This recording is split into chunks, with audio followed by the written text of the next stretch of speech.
Thank you for joining us today. So you are here for understanding inequality, and you're here to experience the Visionary Introverted Woman Show. So I want to welcome you, and I want to thank you for everyone that's joined us today, and those of you who will be joining us online. And like I said, today we are discussing understanding inequality. On this show, my passion is to bring you inspirational talks, rich conversations with guests to help you leverage your strengths and superpowers, as well as develop strategies to thrive in life, business, career, and leadership. I am the host of the Visionary Introverted Woman Show, and my name is Patience Ogunbona, also known as the Visionary Introverted Woman. I'm the founder of Aspire, Transform, Inspire Coaching Limited, an aligned business strategist, executive leadership coach, inspirational trainer and speaker, as well as a best-selling author. So I'm glad and really excited today to bring you this important panel discussion. And as we carry on, I'm going to be introducing my panelists. I'm going to do my best with technology as well, so to make sure that everything works. And we are going to have time for Q&A, where we will have participants who will be able to contribute to the conversation. So I'm looking forward to, like I said, rich conversations today. I want to start by sharing something about equality. And in Africa, where I come from originally, they say fingers are not equal, yet they are all on the same hand. So as you can see, the 5 hands is visible to see. And sometimes we really don't want to see what is in front of us, right? That fingers are not equal, but also that means that each one has a different strength. So the thumb cannot say, oh yeah, because I am stronger than the rest of the fingers, which is always the case, I have to dominate the hand. Every part of that hand is very important to the success of being able to carry things, do things. But as we know in our world today, that's not the case. The stronger, the thumbs want to take over the hand, which is the world, and dominate and do a lot of things. And with the recent things that have happened more recently, as we all know, to address the elephant in the room, where we have the war that is currently going on, and it's because the thumb, which is likely Russia, believes that, you know, the other fingers are not as powerful. So we want to talk a lot about equality, and this month, obviously, we are looking at it because it's Women's History Month, and we all know that women do struggle to be seen, heard, and to matter, and to achieve what they want to achieve. So before I dive into questions or I dive into talking about it, I'm really excited about my panelists. Knowing them, collaborating with them, women who are passionate and on fire in their field about the things that they want to achieve, and also passionate about the topic we're talking about today. So I want to start with Dr. Artie Moore Roberts. Hi, Artie. So Dr. Artie Moore Roberts is a seasoned entrepreneur and founder of Celebrating Humanity International, as well as Kia Leadership International, operating nationally and internationally for over 24 years. She's also an international keynote speaker, leadership coach, diversity and inclusion specialist, and has her own weekly live radio show in the US with IBGR Network. So let's welcome Dr. Artie to the panel. So we also have Kate Onakomaya.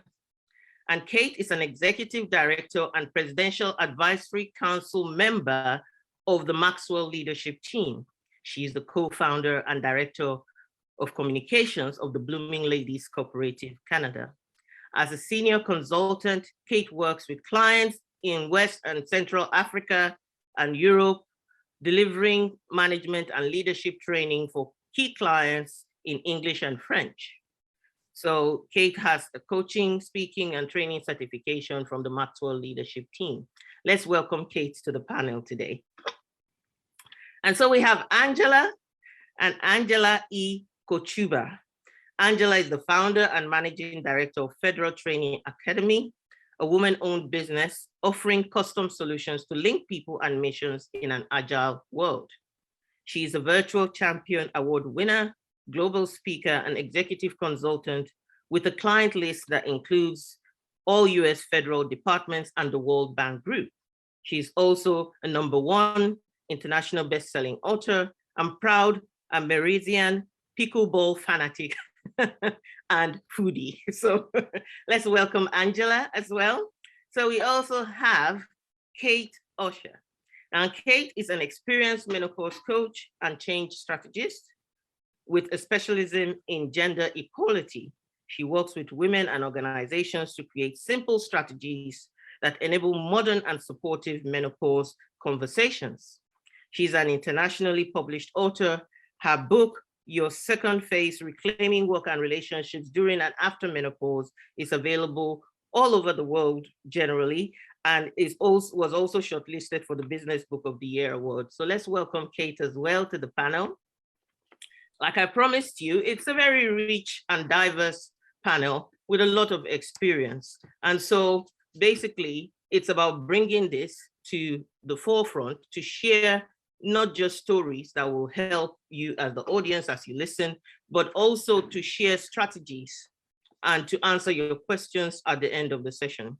But we want to start, before you can talk about inequality, you probably need to understand what equality is, right? So let me start by defining, and then I'll get each of the panelists to kind of just say from their own layman point of view what equality means. So according to the Equality and Human Rights Commission, equality is about ensuring that every individual has an equal opportunity to make the most of their lives and talents. It is also the belief that no one should have poorer life chances because of the way they were born, where they come from, what they believe, or whether they have a disability. So I just want to ask the panel, starting with Kate, what do you think about this definition, and what can you add to it, really? Kate Onakomaya. There are two Kates for making it very interesting. So Kate Onakomaya, if you can unmute yourself so that we can hear. All right, sorry.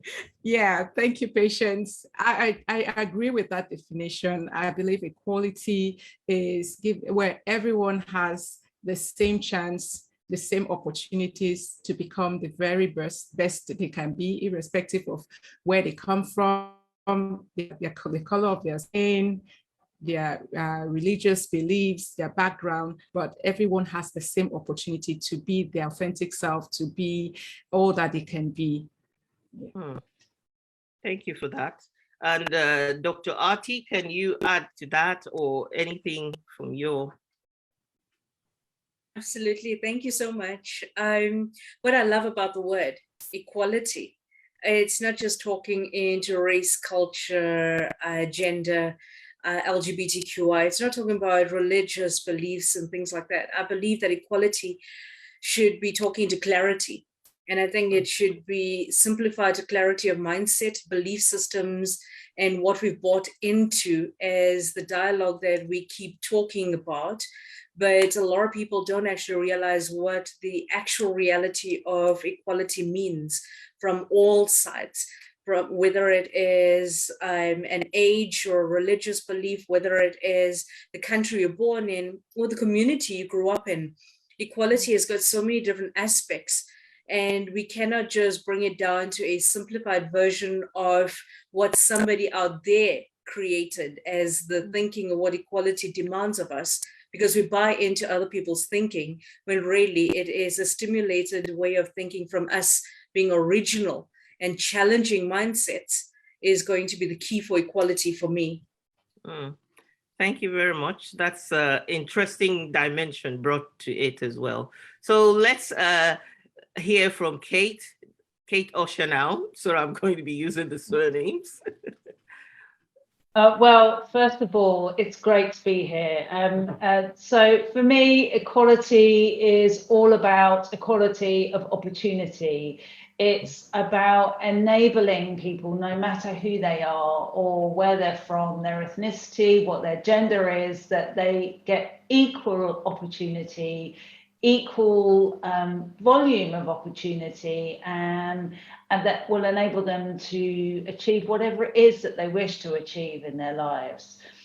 Far too frequently, we are blind to the fact that opportunity and the sort of frequency of opportunity is just given to certain groups in our society, or we don't see how those opportunities are given to certain people and not to other people. So for me, equality is all about opportunity, because when you're given the opportunity, then you can take that and make something of it. But if it never comes to your door, it's very, very difficult to achieve it.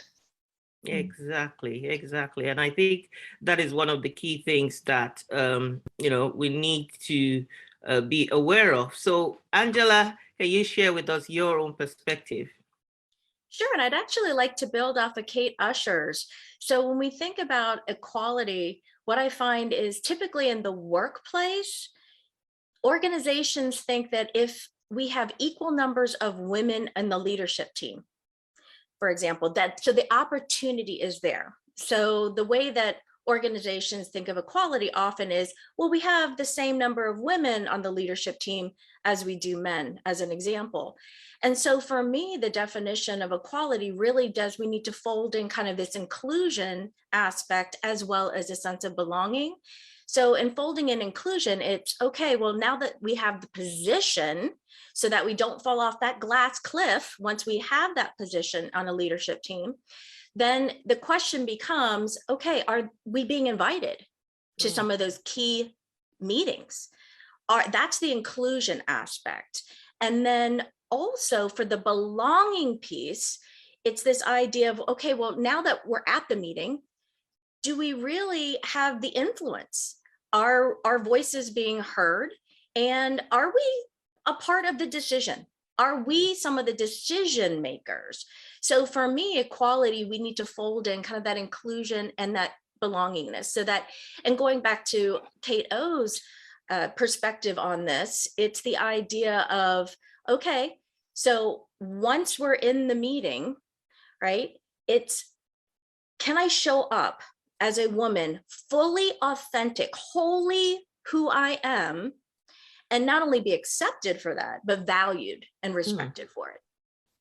That's great. So many important points there, which are brilliant. And, I really like that from that perspective that you shared. So I think one key thing that comes out, equality is a basic human need. It's a human need. We all want to feel like we're equal, just like we talked about the hand. I think some of the things you shared, really, we will dive later on and talk about the inclusion as well as the belonging and the diversity. But it kind of highlights the fact that, equality is not just about, okay, we have the equal number of people in the room. And an example is where I've had stories of women say, when people come into the room, they're the first person to point to them and go, the men would point to them and go, I think you should make the tea. And it's like, because you're the woman, you should make the tea. Or Shirley Sandberg talks about the fact that she went for a meeting and obviously she was invited and she was available in there. However, when she then asked, where is the women's loo? Where is the ladies? Nobody in that room could show it to her because I guess not too many women were coming into that room. So nobody cared to know where is the ladies for a woman who would appear there. So it's about really feeling that you matter even when you are invited to belong. So I think it's great that we know this definition and also that we recognize how important it is to really hone in on the key elements of what it really means to put equality in place. So I want to talk about a bit also, then now we want to look at what is inequality then, and we can do that through the sharing of our stories. One of the things that is important to recognize is that this is not just a topic that will go away for a very, very long time, but is also very important that there are strategies put in place. Why? Because there is something about the United Nations Education, Social, Cultural, and Scientific Organization, UNESCO, had a World Social Science Report a while back, and it talked about the fact that unchecked inequalities could jeopardize the sustainability of economies, societies, communities, undermining efforts to achieve the sustainable development goals. We can really see that with what's happening in one area where we are seeing the war that is happening, you can't say, oh, it doesn't affect me. It just affects the whole world. So that's something that, I have struggled with inequality at work, and in society when I moved, and things like that. The idea of being seen, being heard, and being somebody that mattered and would be included. So, before I share my own stories, I think I want to hear your story. So Angela, since you're there, you tell us any story about when you have experienced inequality in your life in the past. So I want to focus a little bit beyond some of the typical stories. So of course I have some stories where there was some type of a microaggression or a flat out inappropriate comment, perhaps from my male counterparts. But one of the most devastating moments of inequality that I experienced in the workplace really was when it was in the 1990s. I was in my 20s, so I was pretty impressionable, and I was at a top consulting firm at the time, and a manager was asked with me in the meeting. So an associate partner asked the manager to go ahead and mentor me, and right in front of me. And I was really lucky or blessed because I had many mentors. I even had sponsors, the people who would voice my name behind the closed doors, right? In those important meetings.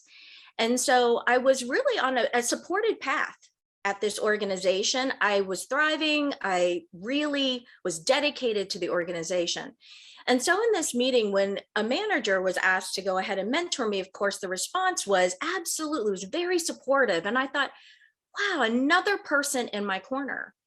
And when we left that meeting, the managers were walking down the hallway together towards our desks. The manager said, could I talk to you for a minute in this conference room? And pulled me into the conference room, which was really, it's almost like a storage room, really.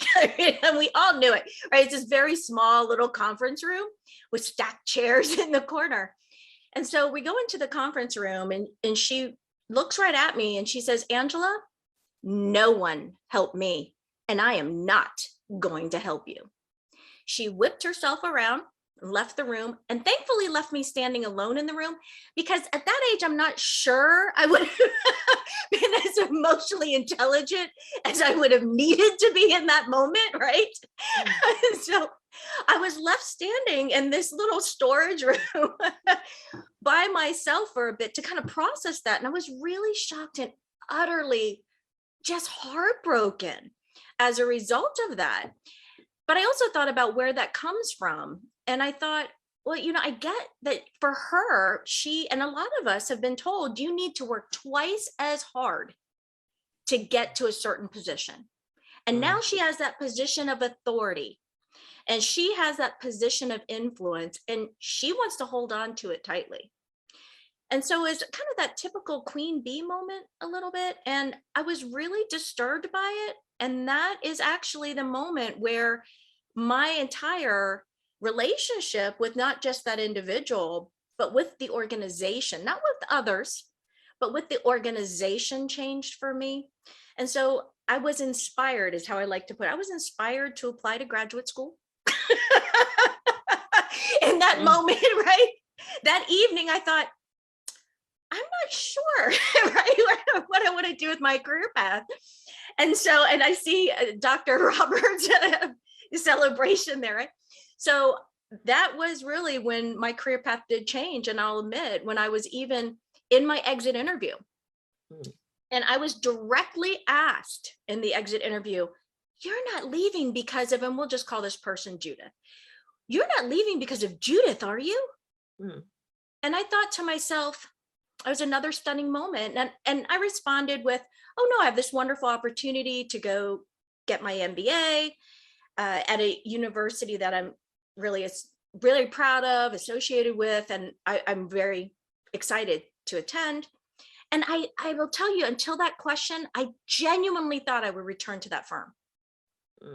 I thought I would return. And that moment did change a career path for me, because I thought to myself, wait a minute, why is she asking me this question? Because she knows. She knows. And there was no accountability. Yeah. So actually, when I finished the MBA, I did not even apply to work at that organization again, which was a bit of a heartbreak as well. And partially is a heartbreak because I had others that were my sponsors, that were mentors. And to this day, I thank some of them.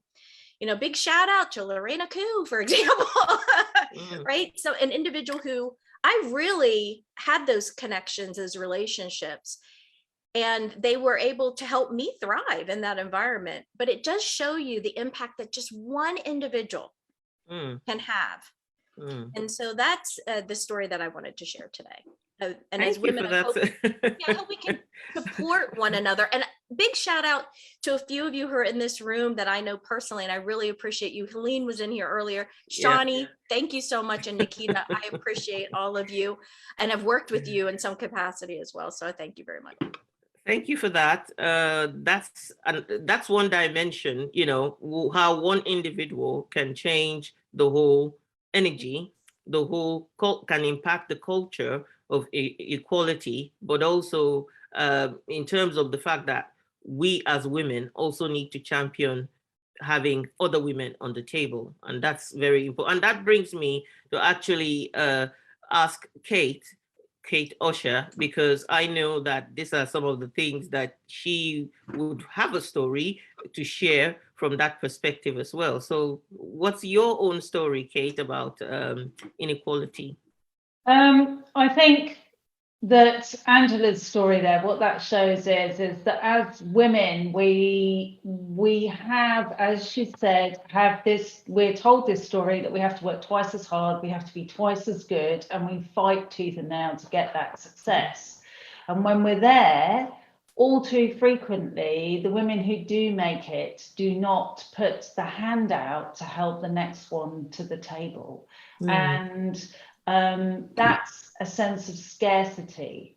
And we have a situation, and I can only speak for the UK, we only have 8 female CEOs on the FTSE 100. We only have 14 CFOs on the FTSE 100 female. And although we're starting to see non-executive directors hitting the third of the percentages as far as seats on the board are concerned, what we're actually seeing is we're not seeing enough women holding those executive positions. So what we're seeing is that there is a sense that it's either or. So it's either me or it's you, and I'm not giving up my post. When that's not the case, with only 8 female CEOs, then there are plenty of other positions which are available to women if we only opened ourselves up to those, to the women who are waiting in the wings. So it's not like we have 8 and therefore there's only 8 female roles out there. There are 100 CEO positions in the FTSE 100, 250 in the FTSE 250, and 350 in the so on and so forth. So what we need to be doing, because I see it all the time, is recognizing that women at the age in their 30s are starting to line up on the talent pathway to get into those executive positions. And we need to hold them on there and ensure they stay there so that we are starting to see them go. Because what we're seeing is there's two major drop-off points. So there's a drop-off point after having children, and then there's another one after menopause. So we absolutely have to get over ourselves and stop thinking, well, you know, this is just too damn complicated. You know, if we want to be human beings on the planet, women have the babies. So, you know, get over it, basically. We have to ensure that women are retained on that talent pipeline and we keep them going so that we start to populate those senior roles with women and not just men. I mean, I've worked with FTSE 100 organisations, and up to a certain level, women did not pass. There was a glass ceiling. And it's only now, when I reflect back on it, that you can see it in so many places that I worked. And yes, it's getting better, but not quickly enough. Yes, and you're right about not quickly enough, because a lot of women end up giving up. They end up leaving the corporate world to go and say, okay, if I can't make it here, I'll find a way to make it in business, you know, or do my own thing, so that I can have my own consideration for the challenges I face. The problem with that is there is also other challenges when you get to entrepreneurship as well. And you have to fight for equality and all those other elements. So thank you for that, some of those points that you've made, and also the figures and the data, which is very important to highlight. It's not just feelings, it's not just moaning about it, but this is the reality that is around us. And like I said, if fingers are not equal, it's clear to see, but sometimes you don't want to see it. So thank you for that. So Dr. Artie, tell us your own story as well. I think there's many aspects to some of the areas of equality that I experienced growing up, because I became an entrepreneur at 19. So I've never worked for anybody, but the majority of the clients and the corporate companies I deal with are global. And one of the things that I found of going into the boardroom or into meetings, I had a partner, and I'm going to be blatant about this. He was 25 years older than me and white. And yet, one of the things that was really apparent is that within meetings, I would always come up with the solutions. But people would never, ever look at me when they asked the questions. They would look at him, and he could never give the answers. He would then look at me for the answers. I would bring the solutions. I recreate the entire strategy for the company, recreate the entire value system, what they can do to really improve and break whatever barriers were holding them back as a business. So I came in from a business point of view. What they saw was young female. And I never understood, because that wasn't the lens I looked at it through, until one day somebody actually asked me, how come you don't start the meeting and end the meeting?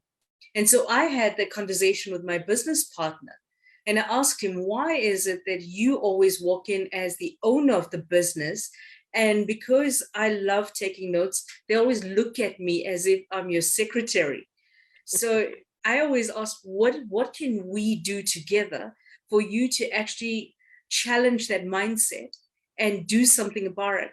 And when I really got pissed off was when I went into an engineering company, and the CEO called for a meeting at 7 o'clock in the morning.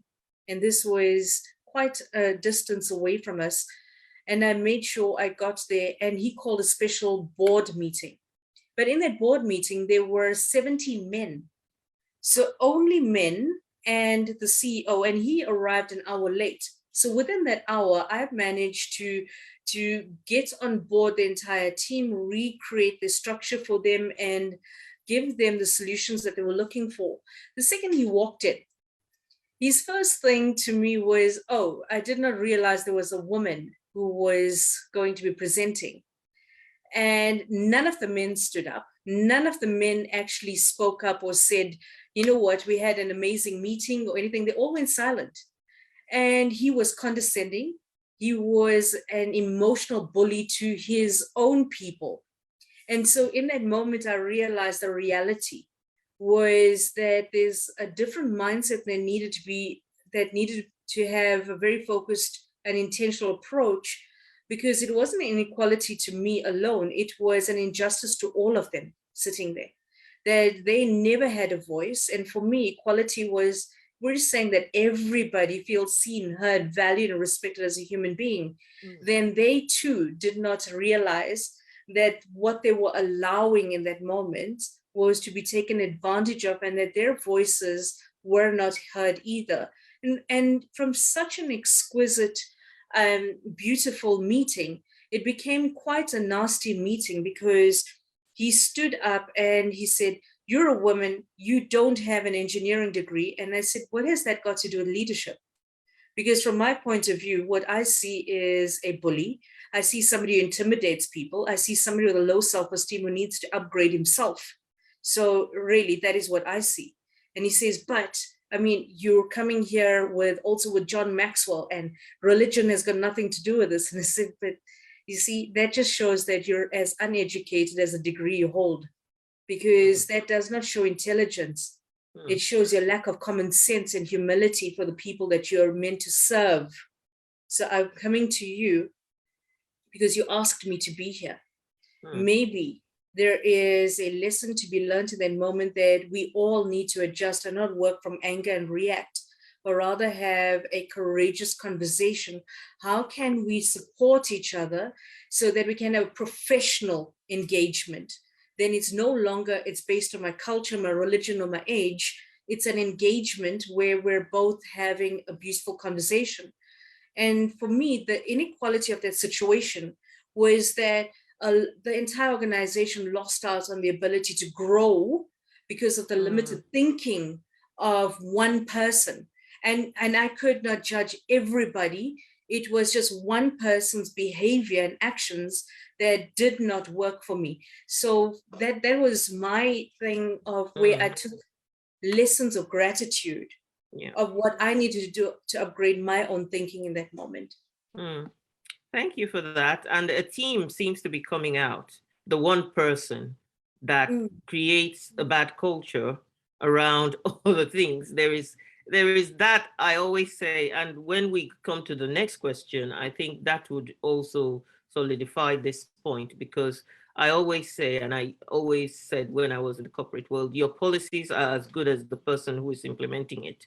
No matter how much you write it and it's all nice and you hire people to write it, if the people that are implementing it do not buy into the values that you're trying to create, do not buy into the culture that you're trying to perpetuate within the organization, that is going to be a big issue for you to be able to achieve, equality or diversity or inclusion, and they become just buzzwords, but nothing happens behind the scenes because there are bottlenecks. And sometimes it starts with one person. And if they have, we will talk a bit as well as about leadership. If they have influence, that influence can really create issues. So thank you for that. Kate Onakomaya, what's your story?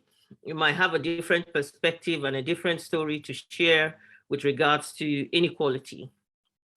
Yeah, yes, Patience. I agree with all the stories. I really resonate with them, and I have similar experiences, especially like Artie's on walking into a corporate training and realizing that they're all men and I'm the only female in the room. I've had that experience before, and this was a 3 weeks training, so I have to meet them every week, once a week. And initially the tension was there, the expectation, they didn't expect it was a woman that is coming to train. So we had to start breaking the layers gradually. And by the end of our 3 weeks together, everything was better. Yeah, but I'll come from an experience I had during COVID. I was invited to speak during a program. It was a panelist session like this, virtual. And I was the only woman on the panel of 6 men. So I called the organizers and I asked them, why am I the only woman? And I was the last speaker to be confirmed. And I asked them, why am I the only woman on the panel? And he said, oh, we didn't think of inviting women, and we've been going on for how many, for this number of years. And this is the first time we actually realized that we've always had men on this, and it was a leadership event, and it's an annual event. So they've always had men on the panel. And I told them, this is not really good. So even this year, you brought me in as an afterthought. So I told them, no, you have to reconsider. Women, you need to have a mix of women on your panel, because women have a voice and they have so much to contribute to your session. Leadership is not gender biased. Leadership is leadership. It has no color, no gender, no race, no age. So, and they said they're going to take that into consideration. But I felt I wasn't treated like the men were treated in that session. So I told them, okay, I'm going to watch for the following year. If I don't see more women on your panel, even if I'm not speaking, I'm going to call you out. I think we need to have these conversations, and as women, speak out when we face these situations. Not, sometimes we say, okay, let me just go with the flow and just manage it. I'm grateful that I've even been called to the table and I've been invited. I should be grateful. Sometimes we women, we just play that humility card. I'm grateful that I've been invited, or they're all great people on the panel. And so that conversation, we need to have it. We need to call them out, and we need to always tell them, look, yes, I'm on your panel, but I don't appreciate that I'm the only woman, and I need to be treated equally. So that is my experience. Thank you. Thank you for that, and I think I like the fact that you were able to make them aware, because sometimes it's just carrying on with the journey without being aware of what exactly is it's happening, because it's normal. That's the normal, and helping them to break through from that normal to be able to see that really this needs to change. And we will talk, because we mentioned a lot about leadership. We mentioned a lot about being in the boardroom, but there are other aspects that, are kind of important to talk about. One of the things that pushed me to this area to have this conversation is also the broader element of equality and inequality.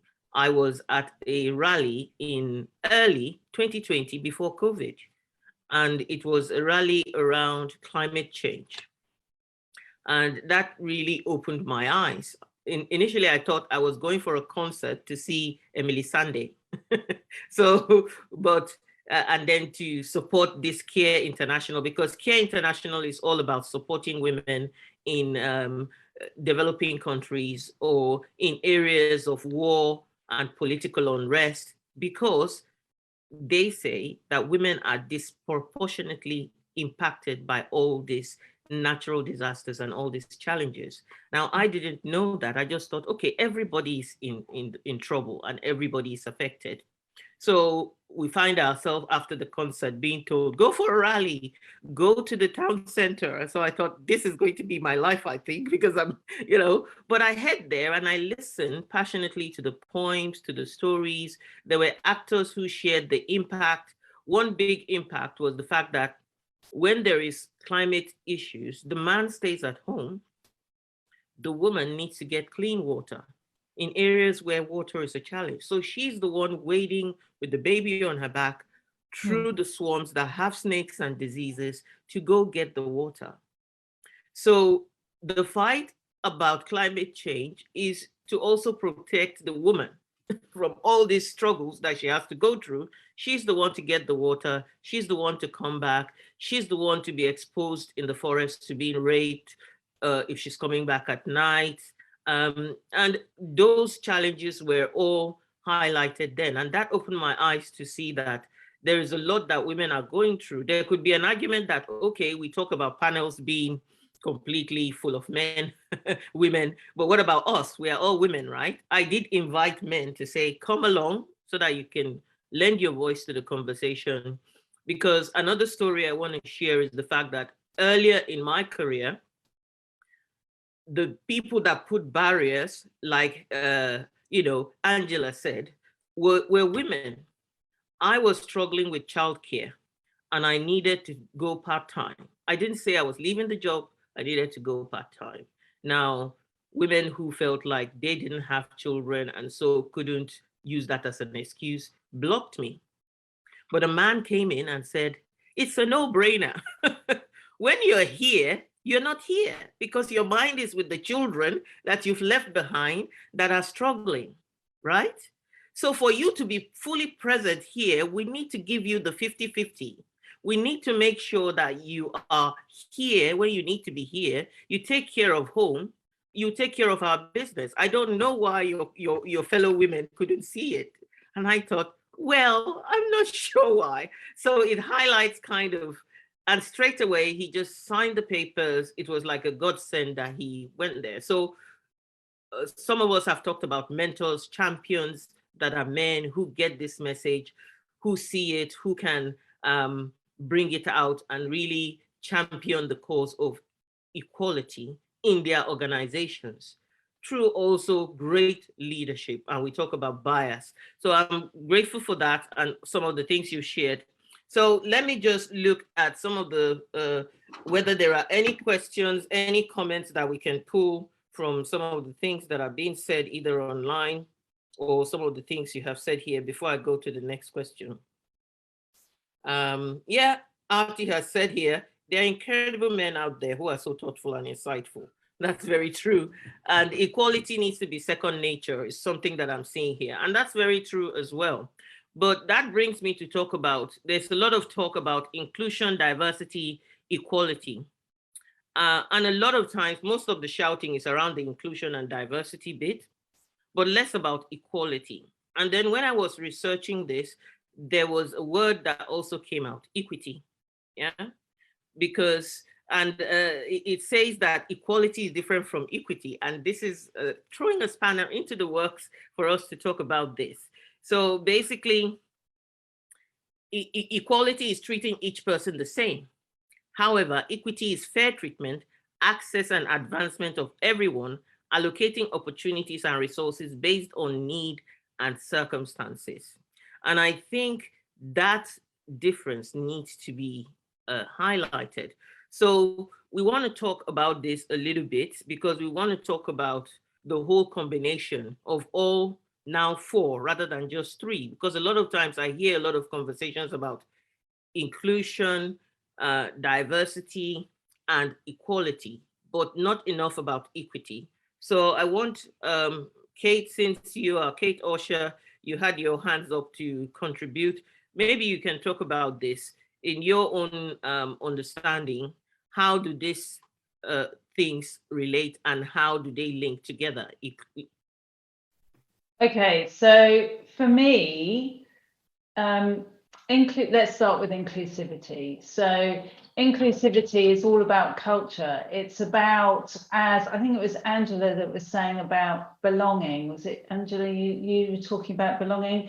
It's absolutely about ensuring that everybody feels comfortable in whatever space it might be. So whether it's a workplace, whether it's a community, whether it's society, whatever that might, a family, everyone feels that they feel comfortable to bring themselves into that space and they don't feel in any way emotionally, physically, or psychologically threatened or out of place. And if we talk about the workplace, for instance, that probably is one of the most complex pieces for an organization to get right, because you are, as you said, Patience, it's all about ensuring that those values are actually lived inside the organization. They're not just laminated and stuck on the wall. They are part of your everyday being. They're in the muscle of what the organization does on a day-to-day basis.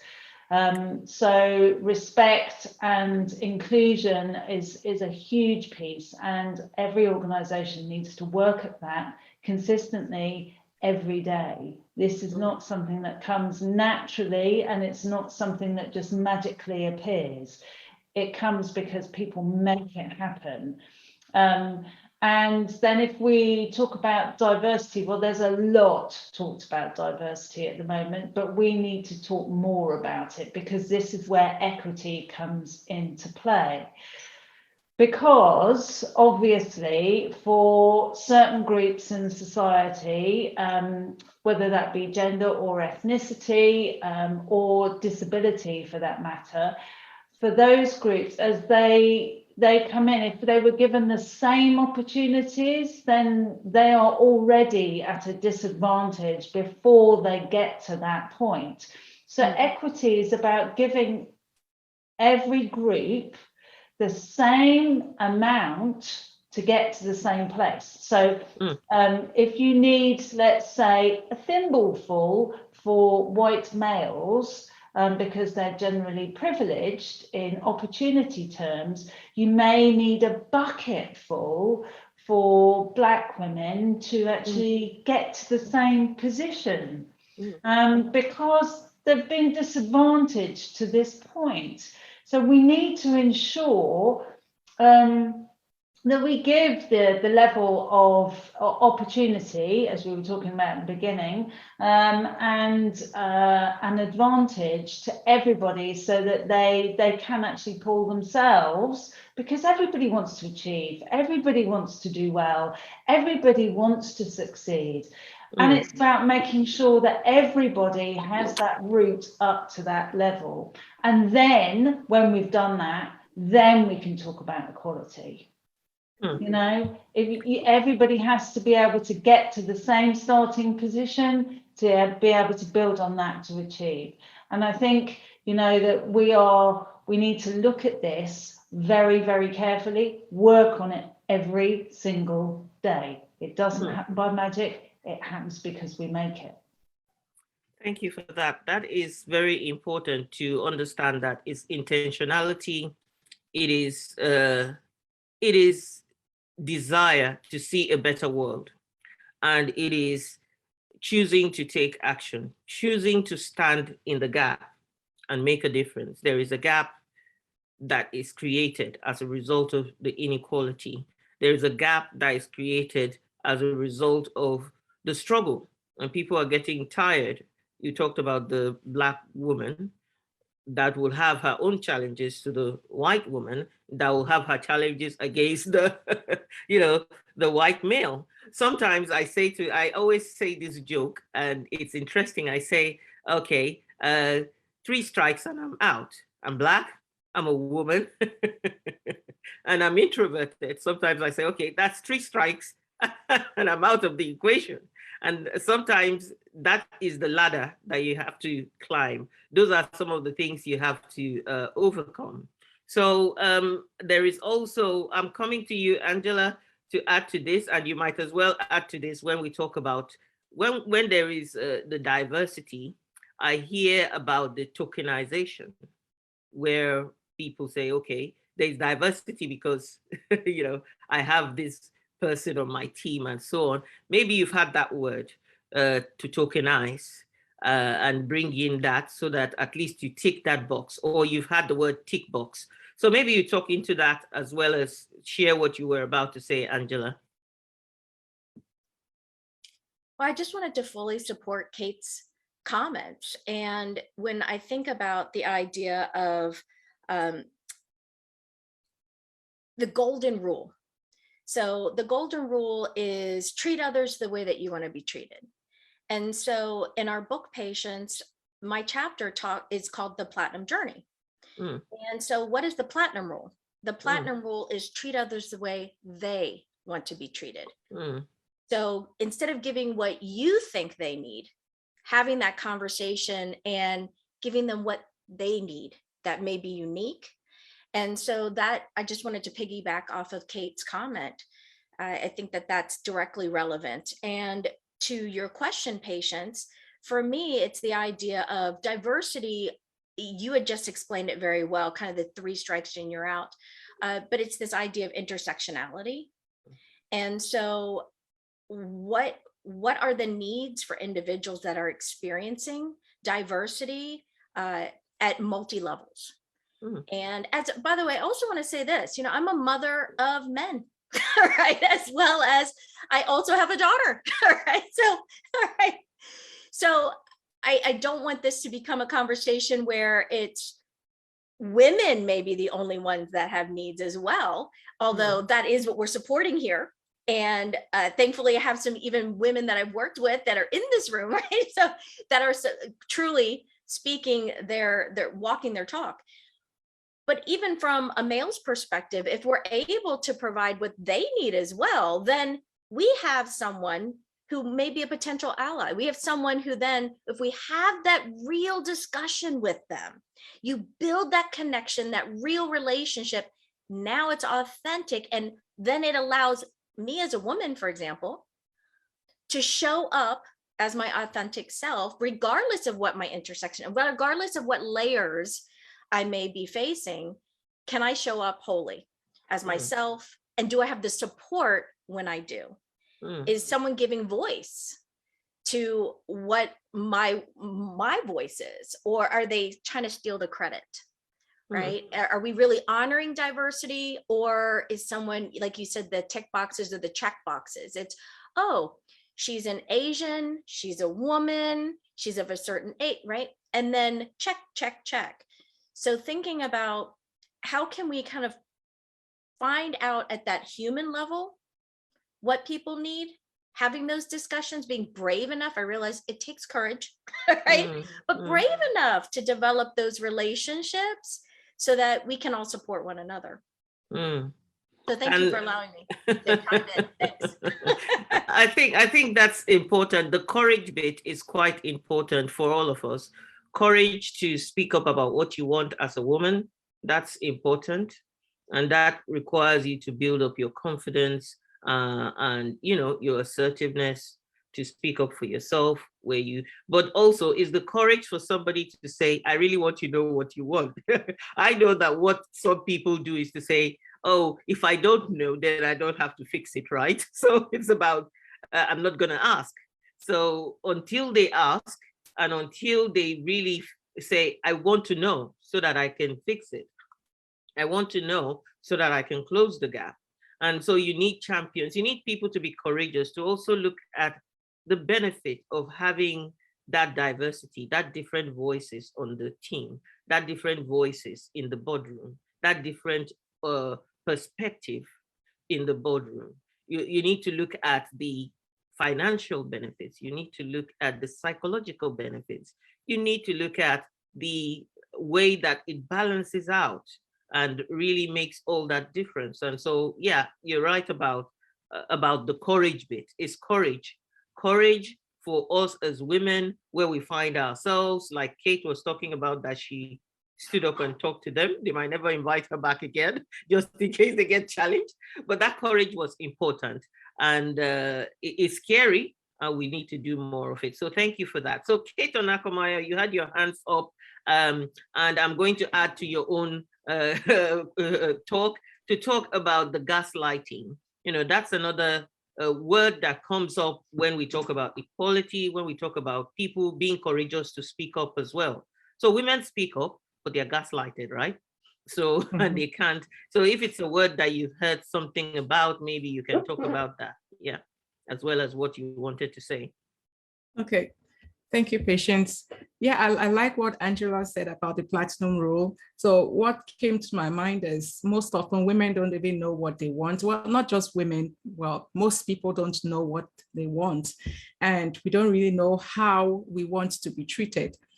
So basically defining what I want and how I want to be treated is very important, because if I'm not treated that way, then I know there is a red flag up that, oh, this is not how I want to be treated. Can I put up with this? Or do I need to speak up? or, what's the next action to take. Yeah, so it's very important that we know what we want and how we want to be treated in the first place. That gives us, a good starting point. Yeah, as women, as men, as individuals. Really, I love how Angela blended it in, because it's not really a women thing. Inequality is seen everywhere, gender, race. Yeah. Thank you for that. Yeah, and for women, when we speak up, okay, I don't know, in my part of the world especially, women don't, it's changing right now, but in the past, women are not allowed to speak up. They're not required to speak up in public settings, especially when we have a lot of men.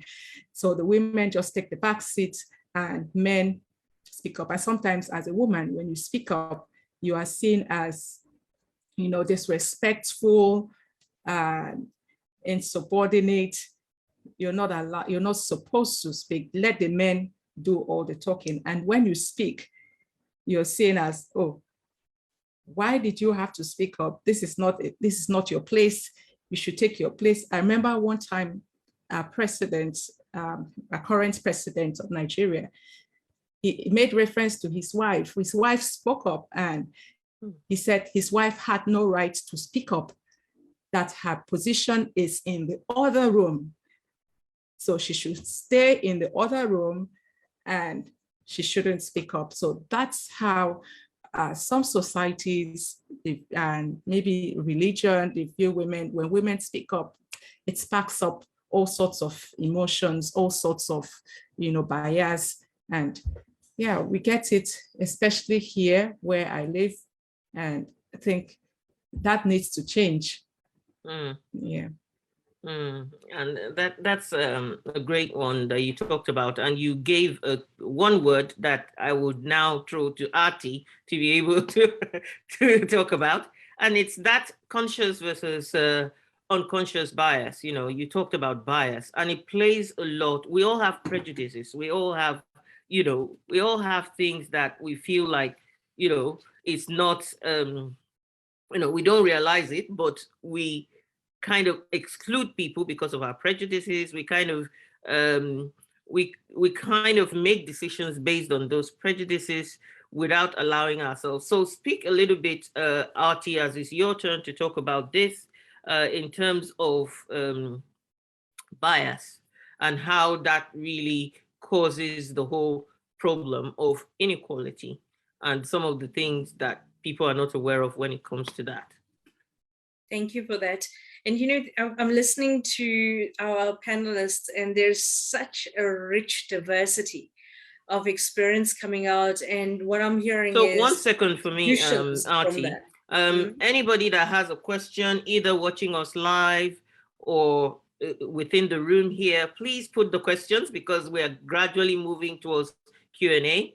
And you would want to leave from this panel conversations with getting our experts to kind of answer some questions for you and maybe give you some strategies and some tips from their own experiences. So sorry, thank you for that, Artie. Carry on. No problem. I think it's brilliant to actually hear from people that are listening, because it actually helps us to have a more beautiful conversation as well. And one of the things that I realize with unconscious biases is that we all have it. We're all racist in one form or the other. We all discriminate in one form or the other. We all have got behaviors and a way of thinking that diminishes our ability to step in or step up into the leadership roles that we actually deserve. I always say that it's not about leaving a legacy, it's about living a legacy. And if you're going to be living a legacy, you've got to include people from every aspect of your interactions. And when we're looking at the whole thing of humanness, I believe in celebrating humanity at the level where I always say to people, at the level of respect, all people are equal. And so there is a sentence that I always use in either in my talks or even in training. I say to people, the most refreshing thing you'll ever do on this earth is to understand this. Give yourself full permission that you do not have to like every person you interact with or you meet. it is the most refreshing thing, because we need to get over ourselves that we're going to like every person, right? Mm. So give yourself full permission that you do not have to like every person you meet. However, your ability to show respect and be respectful is a direct reflection of your character and dignity as a human being, which leads me to the next level of understanding that when we talk about never come down to somebody else's level, bring them up to yours, I always ask, what are you bringing them up to? So never come down to somebody else's level, bring them up to yours. But if you are not evolving as a human being, what are you bringing them up to?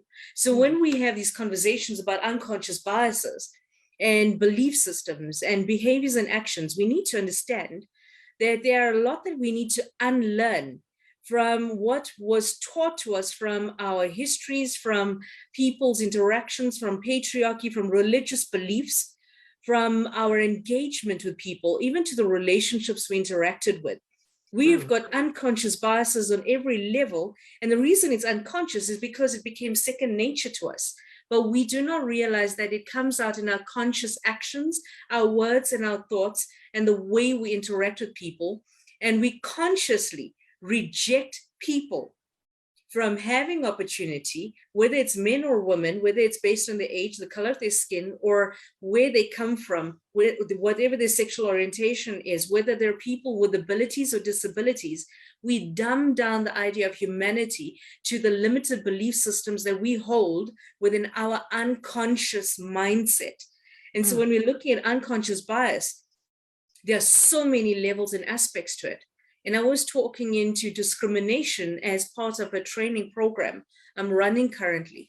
And one of the things that people keep asking me is, what's the difference between discrimination and unconscious biases? How do we actually know the difference between that and inclusion, then equity and equality? And I said, it's very simple. Learn how to honor, respect, value, and understand the human being in front of you, coming from the point of view of using compassion as the key. Where empathy is the emotion, compassion is the action. Empathy is you feel for people. You don't have to walk in their shoes. You feel the reality of the human experience. And every single one of us are walking this earth, having a very different human experience, coming from our ability to understand life based on the influences around us. But the thing, though, is that in that human experience, we prejudge, preconceive what we think that people should be, do, have, or behave like. And that's where our unconscious biases limit us in seeing the reality and the brilliance of the human being in front of us. And so where compassion comes into play is that all we've got to do is walk this earth with kindness and with grace in the way we speak into people's lives. So instead of talking about servant leadership, we talk about being of service to people. And people is not limited to who you are. It is an opening up of opportunity to what you deserve as a human being. And you share that and you encourage and you become a person who stretches mindsets to a point where you walk into any room and you no longer see yourself as the words that you embedded in your own thinking. You don't walk in as, I am a woman, I'm of this color, I'm at this age. You say, I am a person coming into this room with a skill, expertise, or a talent, or a gift, and I'm there to share intentionally with respect as my foundation. And when we come from that point of view, we recreate in our own mindsets what we need to unlearn from our own unconscious biases, make apparent what we need to relearn, and then learn a new way of behavior so that we can become conscious in terms of our interactions with people. So I hope Thank you. actually helps to No, answer. I picked up a couple of points, and equality, equity is all about respect, respecting the human being that is in front of you. I like that. You talk about compassion. It's being a compassionate person. There is a need, there is a gap, there is a bridge that you have to help somebody build to get to that next level, to get to where they need to get to, is having compassion. And it brings me to also talk about the fact that many people say, oh, we've got values. And I think to myself, a person's values can be impacted by their bias. So the main thing to remember is what is good, what is right in that scenario. And that's where you talked about treating people the way they want to be treated. Because if you are saying, these are my values, and you bring people up to your level, you're bringing people in line with your values, which might be prejudiced and not actually serving the purpose. So it's about saying what is right. Some people say, oh, that's my value, but ethically they're doing the wrong thing. They're not being compassionate. They're being really mean to somebody, and you ignore that and say, oh, this is the value. And people, I've seen people in organizations, they will be like, that's the policy. But you're looking at this person sitting in front of you. And I think with that, that's where I'm going to bring even Kate in, Kate Usher, because she talks a lot to organizations about, oh, that's the policy. Yeah, but the policy does not recognize this woman and her challenges and the fact that you need that extra, right? You need that extra. And there is, okay, she's a woman, she's like every other woman, but she's at a different stage in her life. So maybe talking into that as well, Kate, or Shad, a little bit from what you've heard Artie share. I think Artie put that beautifully all the way through. I mean, being biased is part of the human condition. We all have it, as much as it's a very uncomfortable truth at times. It's a truth. It's part of who we are. It's a way our brain saves energy. But being prepared to accept that's part of who we are enables us to open the door to change. If we don't allow that discomfort to come in, then we block the opportunity to change the way that we think, because it's too damned uncomfortable. We don't want to think that we're drawing these judgments on others. So when in my field, so I work in menopause and I work with women, but I obviously work with men as well, and just pulling on some of the other strings that we've discussed today. Male allyship is really important. And the only way that we are really going to gain equality is by ensuring that we get male allyship, that we don't see this as a male or female activity. This is a societal issue. We absolutely have to start to change the way that as a society we view this sort of polarization that we have. So when we talk about policies, what we're doing is we're saying that for certain people at certain times in their life, they need additional support. And it's about saying, these are the types of things that we can offer to you. This is how we're going to do it. These are the qualifying criteria. And this is what we're going to do as we go through this. But in order for that to work successfully, it needs to recognize the individuality of every single, and in my case, as far as menopause is concerned, woman. But it also, because now we have this very blurred gender view, it also includes non-binary people and it includes transgender men. Because when women transition to becoming men, the minute they take hormone blockers and they start to take testosterone, then they go into an immediate menopause. So we need to understand that this is suddenly becoming an incredibly complex and diverse space. So when you're looking at policies, it has to be flexible, it has to be respectful, and it has to be something that all the people who need it can gain access to it easily without having to, metaphorically climb mountains, fight bears, drive fast cars in order to get to it. You haven't got to go through 85 different pages in order to find it.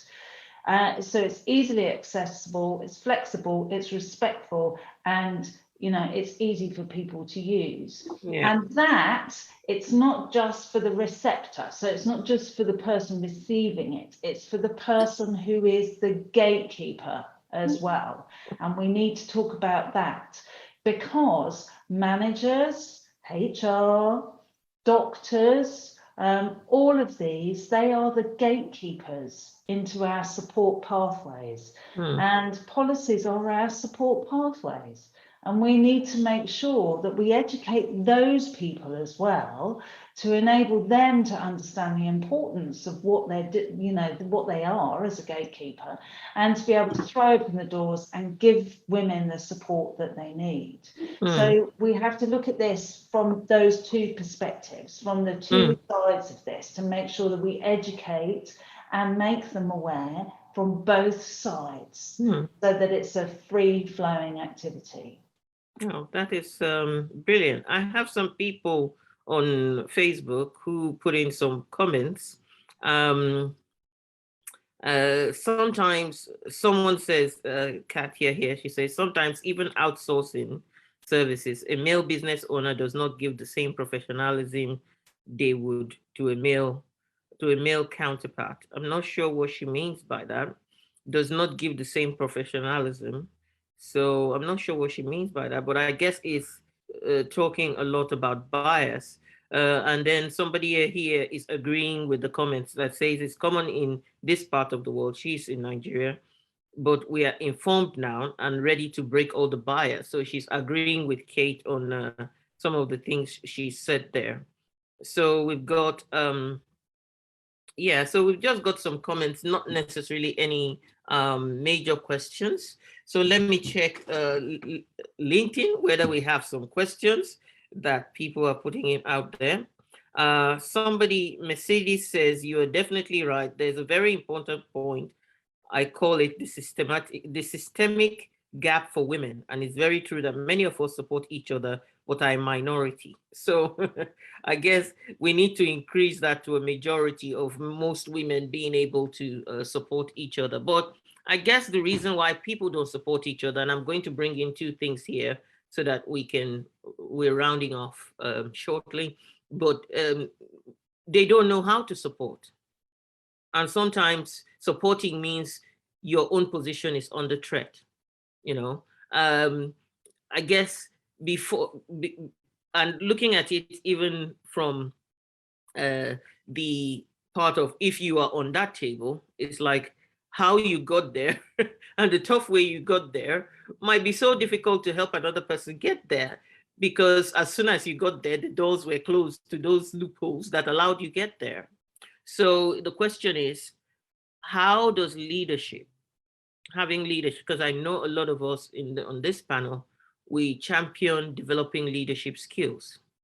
And some of the things we talked about compassion, about equitable distribution of resources, it all falls under leadership bias that helps to manage resources and spread it in the most needed places. So how can leadership make a difference? And when you are talking and giving your own opinion, perhaps some tools, resources that you can point people to be able to help them with the situation. If they are working in HR, if they're finding themselves struggling with inequality. So let's start with leadership first. How can leadership make a big difference in bringing about equality in our world? So I think Angela was putting up her hands. So let me go to Angela. Well, I was putting up my hand to fully support Kate Usher with a real life example Okay. of men as a gatekeeper and policy. But how about I put that on LinkedIn? Yes, a quick fine. story, yeah. a real life example, highlighting what Kate had said. And I'll answer your question, Patience, about leadership. And so I think one of the big career struggles tends to be once individuals have that supervisory position, that position of power or authority, then the question is, do they have the leadership skills? And are they making the shift from being a task-oriented individual where, it makes sense. You keep doing what you've been succeeding at. You succeeded at that task level, and that's why you were promoted into this supervisory position, as an example. And so now you think, once you have that supervisory position, I should keep doing what I've been doing because it's what's made me successful. Yeah. But the key difference is once you're in that position of authority, is having the leadership skills, not just the supervisory or management skills, but having the leadership skills in order to now change focus from yourself as the center to your team. And so that's one of the key differences that I see in leadership programs that are necessary is individuals, and I do understand where they're coming from. They're like, well, wait a minute, I'm a superstar, right? Because I was promoted over all of these other people, right?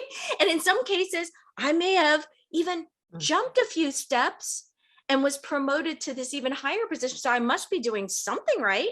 And then they walk into these leadership development programs, and one of the wonderful compliments was when an individual, Jennifer, after a week-long session, and it was a room full of supervisors in this development program. And so luckily some organizations care about those leadership skills, and emotional intelligence, for example, being on just about every top 10 list of skills that you need for the next decade.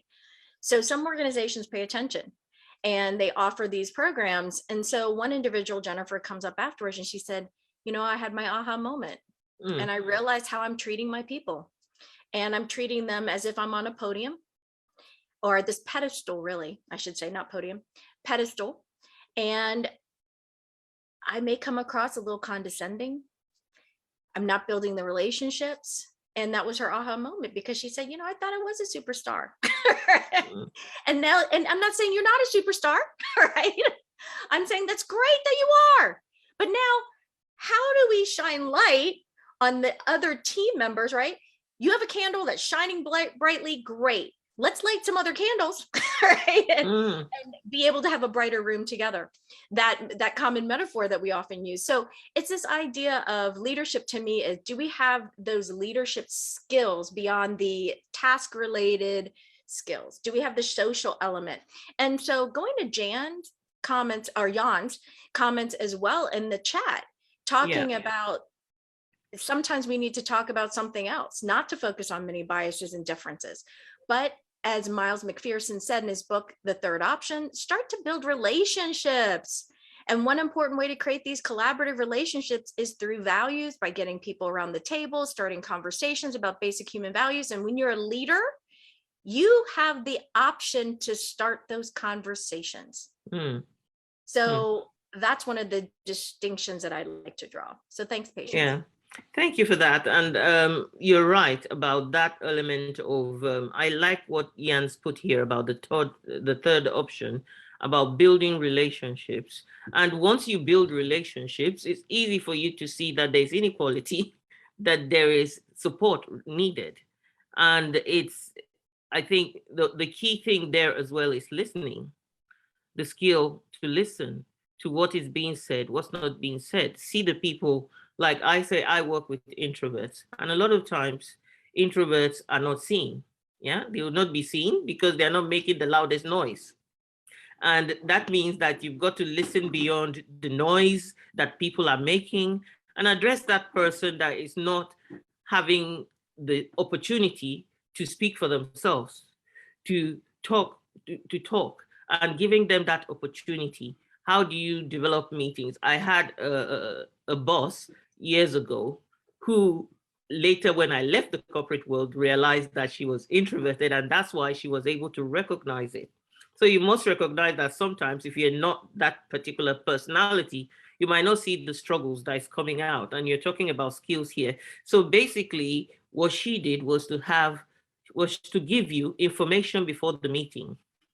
And I was thinking, oh, she's doing that so that we could all prepare, come in there. Now I realize it's because there were people that would not talk during the meetings because they were listening, processing it as introverts, taking their time to process it. And by the time they've processed to say a word, the meeting is over. So if the agenda is provided before, and she says, prepare because you're going to share, then you have an opinion, you have things to say, and you are ready and come in there. So that's just a little thing that a leader, recognizing as a leader that she needed to understand that not all members of the team are equal, and that the people shouting the loudest didn't have the best ideas either. And she wanted that diversity in her team to be reflected in the ideas that came to the table. She wanted people to be included. She found a way and created equality. So there were people who didn't need that information before they came, because on the spot they would process and they can answer. But there were those that were now enabled to have conversations in the meeting, and it becomes a win-win for the leader. So it's really very useful. So thank you for that. Anybody else want to talk into how leadership can make a difference in terms of influencing organizations to develop the right values or the right strategies for equality? So we have Artie putting up her hand. Thank you. You can talk about that, talk into that. No, I love it because we're currently using values-based leadership to challenge the status quo. So what we always do is, you'll notice that there are a lot of conferences and seminars and webinars, and everybody talks about the inequality, and they talk about where the gaps are, and we talk about what is apparent, but it's been apparent for so long. It's just now that we've been building so much awareness about it that we've forgotten to get to the point where we're demanding solutions. And one of the things that I found, being in Africa, is that we need to look at the simplicity of community-based cultures and look at the reality of Western business practices, because most of our businesses are built on old school thinking and old school behavior, old school values. And if you're looking at values, they were thumb sucked by a whole lot of dudes who went to a 5-star hotel. They worked out, we want these qualities within our organization.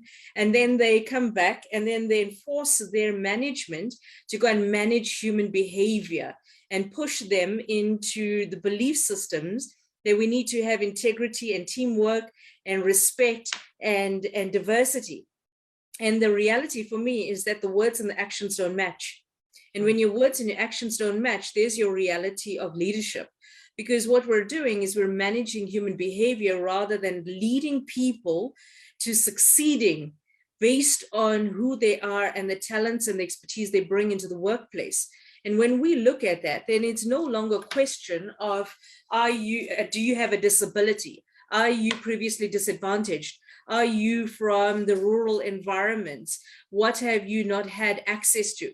Then we have a different conversation. It's a more intentional conversation where when we're leading, we're demanding that we give people the skills and the opportunity to step up in their own thinking, stretch their mindsets, and look at how they can grow their talents so that they don't have to live in the organization. They're not limited to organization. I think one of the things we're talking about talent retention is, how do we hold on to people?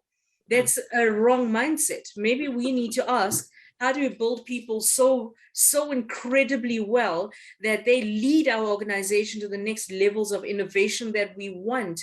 Now, while we're automating systems to be more inclusive of how to make more money and make it easier and make it more flexible for other people, we have not worked out how to create flexibility for the human being who needs that engagement.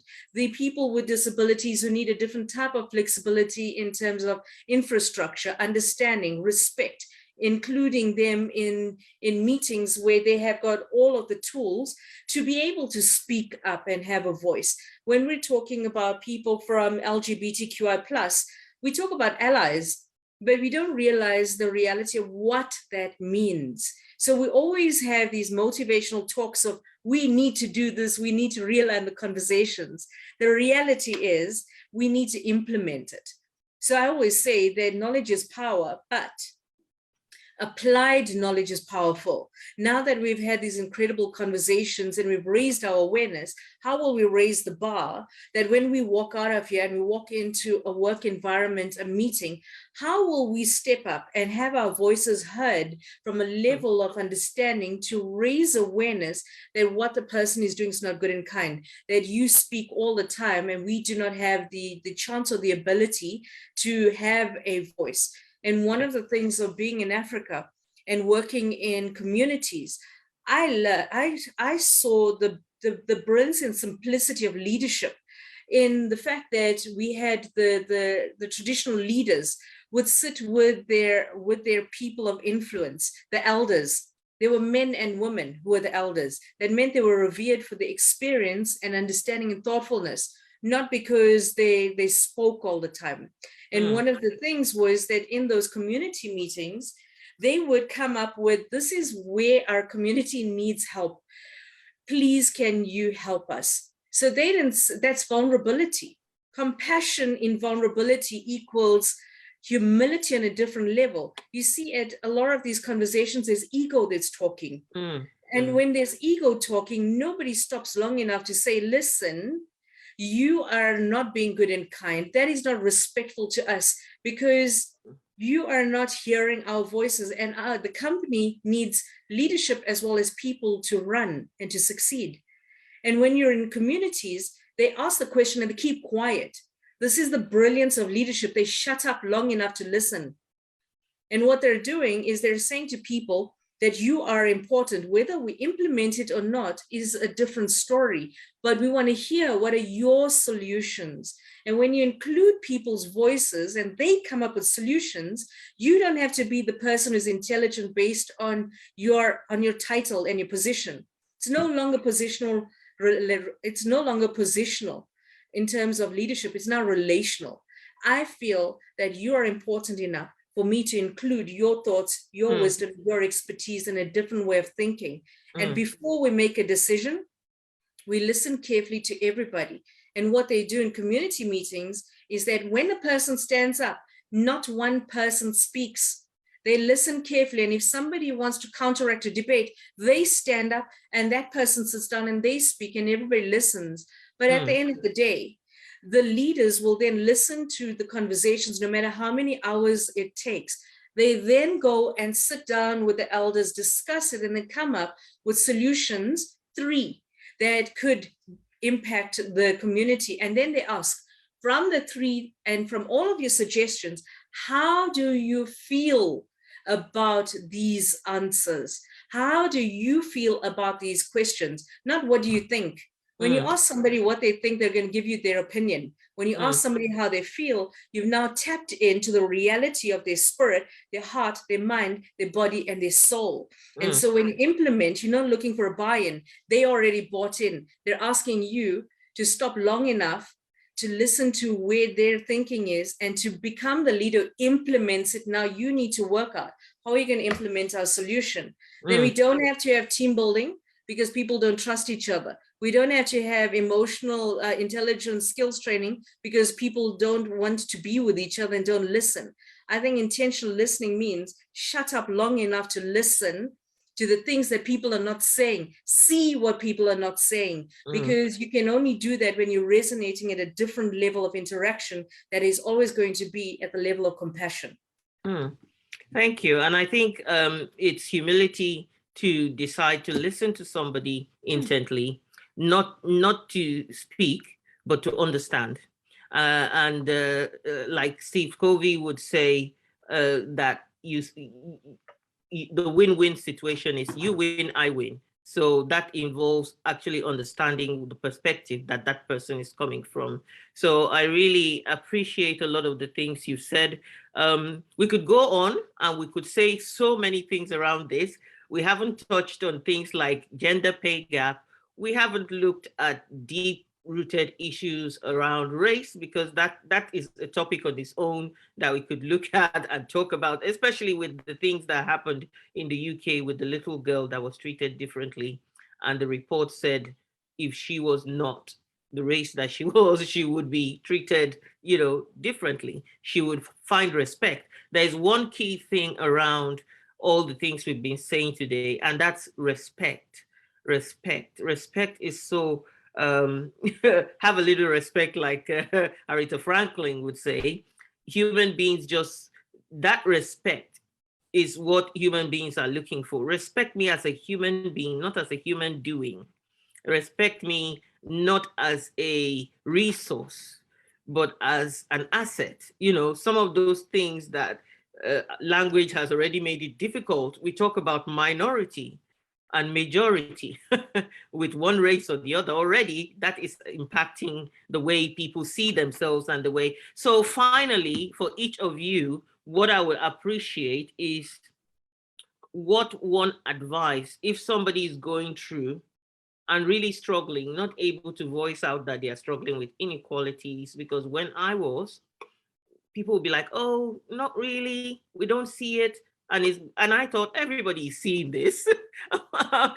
This is a nice person.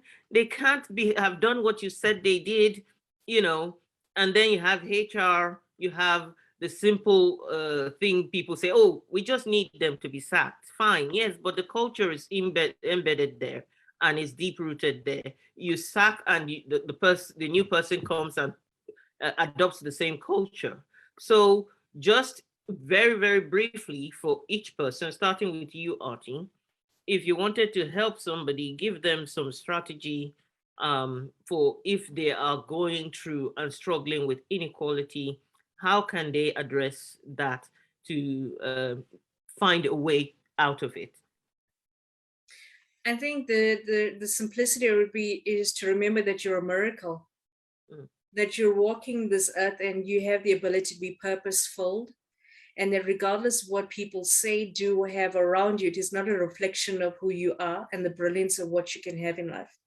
And the thing is that you deserve the best. And when you build a mindset around that, you'll find that compassion for yourself will allow you to have grace and kindness in the way you interact with people. And so the way you approach life will always come from the point of view of respecting and honoring people from there. But then you also realize that you deserve to also be seen as a human being. Thank you. So I know that there are people in here. If you had any questions you want to ask, because I don't want to finish without you asking your question now that you've heard everything that we've had to say. So even while people are giving advice or sharing some of the tips that they would give to people, I would want you to, write in comments if you want to be unmuted to ask your question. Let me know, put up your hands and do that. So now we'll go to Kate Onakomaya. Share with us any tips you have for the audience to take home with if you are in a position of authority and you want to establish equality in the organization. What are some of the things you should or you need to be thinking about? Right. So thank you, Patience, and really great conversations. Thank you, everyone. So one of the things as a leader is to listen, and connect with your people. We've talked about this continuously, build relationships, because that's the only way you get to know how people feel and you get to know how they think, because that's also important, how they feel and then how they think. So we need to listen as leaders and be ready to hear them and take their position. I love what Artie said about the community meetings. Yeah, that's kind of like the traditional African style of, hearing people, leaders listening and hearing the voice of everyone in the community. So I like that style. It may be old-fashioned, but it gives everyone a voice. And through the work Artie and Yan are doing, values-based leadership, bringing everyone to the table and having that conversation is so important, because everyone deserves to be heard, everyone deserves to be seen, and everyone deserves to be loved. Thank you. Thank you. That is brilliant. Seen, heard, loved. And love is that underlying thing that we haven't talked. Everybody, every human being, that's what we all need. As soon as we come out, naked as we come out of our mother's womb, the first clothing that we all need to be clothed with is love. And you and I know that within even the Maxwell leadership, we now talk about love works, and love can work. We talk about it and we separate it. Oh, talk about love at home and outside the organization, but not within. But we find out that, and we found out during the conference, right, that love works within the organization and actually makes a difference. So that's a big thing that you hit today, where I would probably encourage anyone who's listening here not to be afraid to explore how the principles of love, loving another human being, can actually make a difference to the way you see a human being, to the way you treat them, and to bringing equality in your organization. So let me go to Kate Usher now, to also give, uh, similar to Artie, what would you say to somebody who is struggling? Because I know that you advocate passionately about menopause, but you talk to organizations, but also that woman that is going through that, the organization is not really budging and they're using budgets and all sorts of things, or there's not that enough awareness to help them. How can she help herself? Okay, so I think there's two things. Firstly, I always advocate talking, always, because while you hold it inside, then it's an unreasonable expectation for somebody to understand what's going on for you. Because last time I looked, we're pretty rubbish at mind reading. So with that being the case, you know, you could buy X-ray specs from the back of a Beano, but, you know, and I'm sure there was something that you could buy for mind reading, but we're rubbish at it. So if you want somebody to know you're having a hard time and you want your organization to step in and support you, the first step is you have to tell them, because all they're seeing is the change in you, and they are adding 2 and 2 together and making 56. So they will be thinking, you know, Julie's turned up at school, at work today, and she's just shouted at David in accounts, and she's burst into tears in front of her manager. And this is just not the behavior we would expect to see. So if you are having a hard time, and no matter what the reason is, and it doesn't need to be just menopause, and I say just, but it doesn't need to be menopause. It could be mental ill health, it could be problems at home, it could be financial issues, it could be whatever it is, that you're being bullied at work, then the only way that this can ever get resolved is by actually speaking out. Massive organizations have speak out forums, so you can actually confidentially speak out. But if you work for a small organization, then go and find somebody to tell.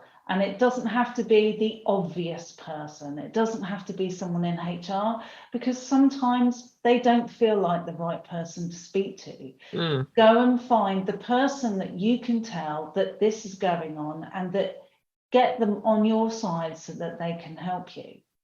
The next thing to do is to start to advocate for the organisation to do something about it.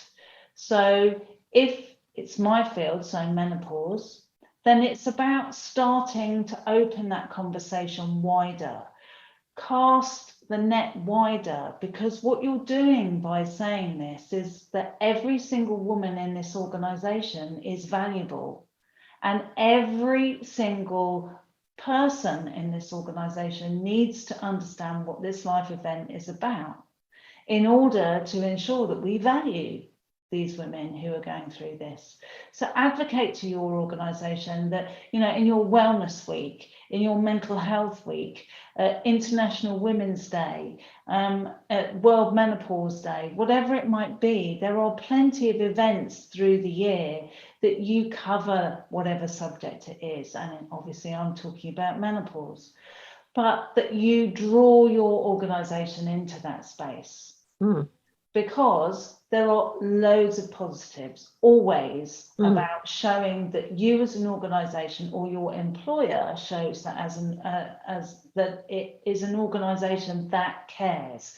Because not just for people of our age group, but for the young kids coming into business, they are looking for employers that care. It is a criteria of selection for who they work with.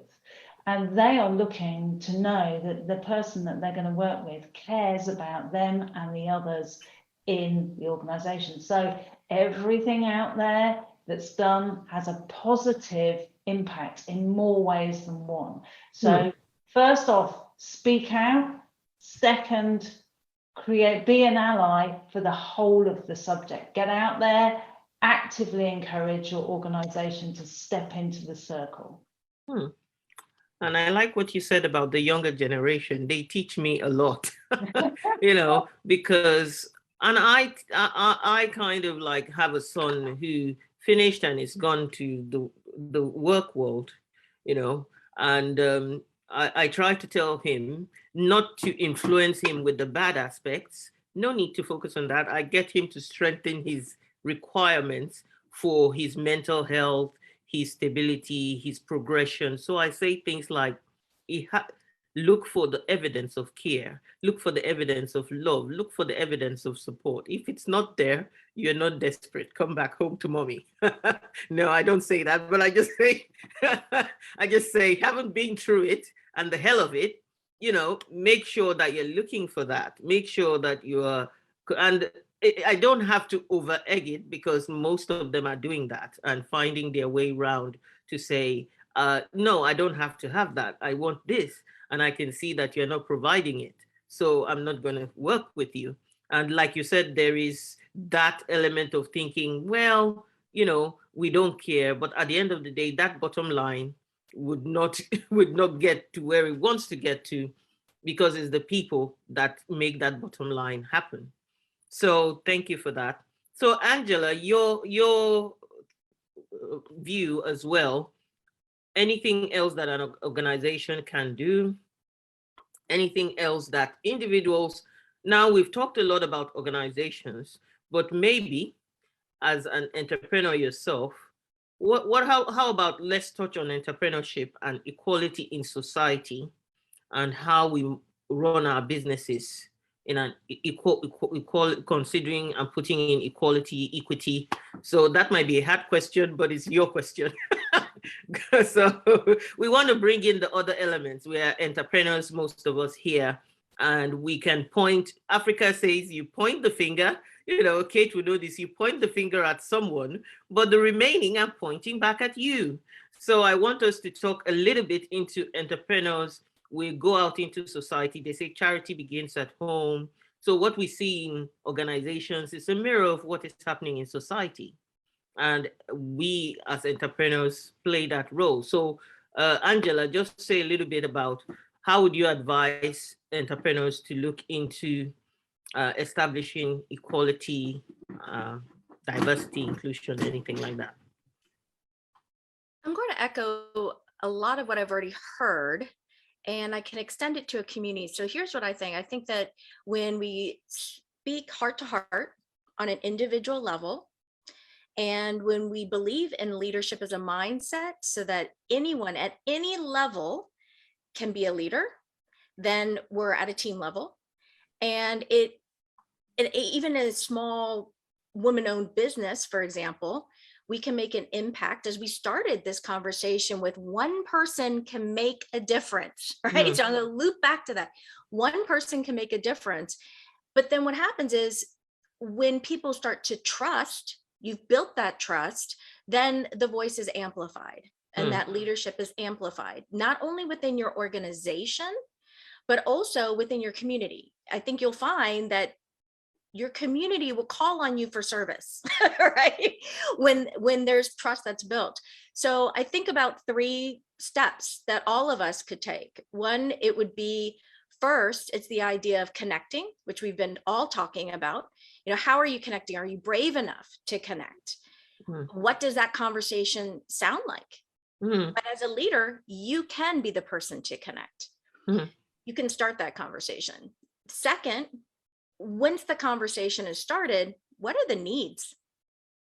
Because as a unique individual, I know what my needs are, but I may not know what someone else's needs are. I probably don't know what someone else's needs are, right? Love people the way that they want to be loved. And then lastly, give voice, and give voice in 2 different ways is what I recommend. So give voice, first of all, as a leader, I think that you could give voice to a culture shift if there is going to be one, once you've now heard the needs of individuals that work with you, how does your culture need to change? And then announce it. Be brave enough to say, here's what we're addressing here, so that you're the role model for others. And then those discussions start elsewhere, right? So, and it's not just you having those discussions. Now others are free to have those discussions when a leader announces a culture shift. So giving voice as a leader, but then also giving voice to the individuals that, quite frankly, often are ignored. Give credit where credit is due. Sometimes it can be that simple when we give voice. You think about the introverted women and men. So are we inviting them? Are we encouraging them to be engaged and go ahead? And even though mentally they're engaged, internally they're engaged, how are we giving voice to them? And then when they do share something, whether it be an introvert or anyone, a woman in a meeting, how are we then supporting that? Are we giving credit to that voice, or are we taking it? And then we're taking someone else's idea and going to the higher leadership levels and those meetings, and we're sharing that as if it's our own. Are you doing that? Hopefully not, right? Yeah. So we want to give voice. My guess is many of us have experienced that. So we want to give voice in those two different ways. So overall, I think it's probably connect, find out what the needs are, and give voice. Thank you very much. That's all brilliant stuff. Give voice. And that kind of, to read the comment by Abraham here, he says, thank you for so many shared and diverse voices, right? Proof of many streams creating opportunities for all to drink. The challenge to implement organizational and societal change is constant, but the will and advocacy to change for a more humanistic world is greater. And that's really, really true, in the sense that we need to keep talking about this. We need to keep, what I wrote down as one of the things I wanted to say is the law of the environment is one law that I like from one of my mentors, John Maxwell's book, The 15 Invaluable Laws of Growth. And it says a growth environment is one in which people grow to their full potential and they thrive in that environment and have favorable conditions. And if we even see the whole world as our environment for growth, as an environment for human survival, we need to, each individual, each one of us, how can we make it an equitable world? Because who is your neighbor that you can help, uplift, and help them find a way to fulfill their potential? I always say to many of my clients that you might lack a lot of things. That doesn't mean you can't develop leadership skills that will really make a difference to how you do your business, how you handle. So I'll encourage everybody, that's one of my own big tips. Understand where your leadership lead is and lift it. Then you can have a voice. Then you can make an impact. Everybody can make a little difference. And today I just called upon colleagues, and you guys turned up to make that difference. And I'm really grateful, and I appreciate you for putting your voice in this.